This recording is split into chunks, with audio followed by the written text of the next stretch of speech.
আসসালামাইকুম। BD investor কনসালটেন্টের পক্ষ থেকে সকল বিনিয়োগকারীকে শুভেচ্ছা জানাচ্ছি। আজকের আলোচনায় আজ 10 জুন 2024 বাজারে 65 পয়েন্টের মতো কারেকশন হয়েছে এবং যথারীতি 5105 পয়েন্টে অবস্থান করছে বাজার। এবং আজকের যথারীতি লেনদেনের পরিমাণটাও অনেক কম হয়েছে। আপনারা লক্ষ্য করছেন লেনদেন মাত্র 318 কোটি টাকার লেনদেন হয়েছে, যা গত দিনের চেয়ে কম এবং উইকলি যে অ্যাভারেজ রয়েছে সেটার চেয়েও কম। তার মানে শেয়ার বাজারে একটা নেগেটিভ ইম্প্যাক্ট পড়েছে, সেই বিষয়টি চলমান।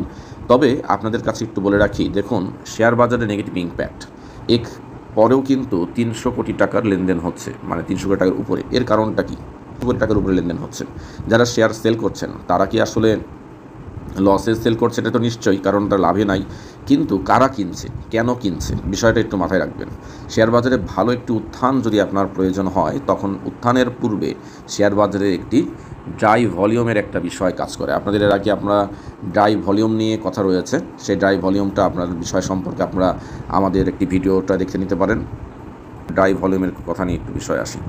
শেয়ার বাজারে মনে করেন একটি জাম্প দেওয়ার জন্য বা শেয়ার বাজারে একটু ভালো হওয়ার জন্য শেয়ার বাজারে একটা নিচে ডাউন নামছে, অর্থাৎ দেখেন ভলিউমের পরিমাণ যদি আমরা একটু লক্ষ্য করি, শেয়ার বাজারে ভলিউমের পরিমাণ কিন্তু কমছে। এটা হলো একটা ড্রাই ভলিউমের হয়ে মতো করা, মানে ড্রাই মানে শুষ্ক, মানে ভলিউম নেই, ভলিউম অবস্থা এরকম অবস্থার মধ্যে হয়ে যাওয়া। এগুলো যে কোনো শেয়ারের ক্ষেত্রে বেশি হয়, শেয়ার মার্কেটের ক্ষেত্রে এটা বেশি, যে শেয়ারের লেনদেন কমে যাবে। কিন্তু আপনি যদি শেয়ারটা লসে সেল করেন, কাউকে না কাউকে কিনতে হবে। যদি না কেনে তাহলে কিন্তু আপনি সেই লেনদেনটা হবে না। স্বাভাবিকভাবেই শেয়ার বাজার যেমন পতন হচ্ছে, ঠিক একইভাবে লেনদেন হচ্ছে। কিছু মানুষ সেই শেয়ার বাজার থেকে তারা নতুন করে শেয়ার সংগ্রহ করছে। এখন এর উদ্দেশ্যটা কী? কারণ খুব স্বাভাবিকভাবেই আগামী ঈদ পরবর্তী বাজার ভালো হওয়ার সম্ভাবনা রয়েছে।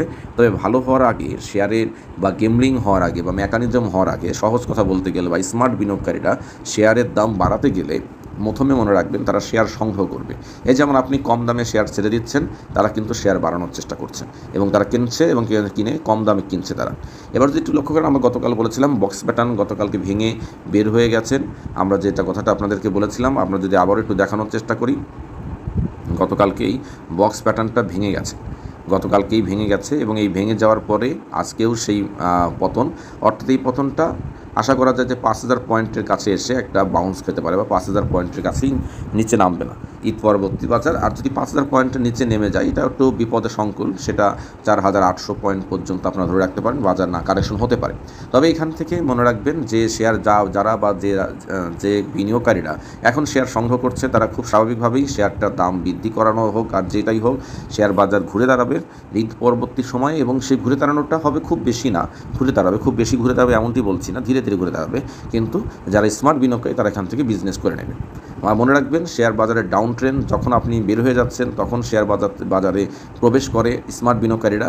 যখন আপনার মনে হবে শেয়ার বাজারে ঢোকা প্রয়োজন, তখন কিন্তু স্মার্ট বিনিয়োগকারীরা বের হয়ে যায়। তাই এইটাই হচ্ছে কথা। সেজন্য সবসময় আপনাকে স্মার্টলি কাজ করতে হবে।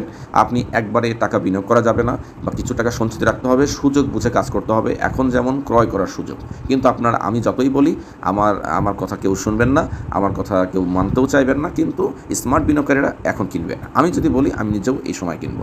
যাই হোক, ধন্যবাদ সকলকে। শেষ করছি আজকের মতো। আসসালামু আলাইকুম।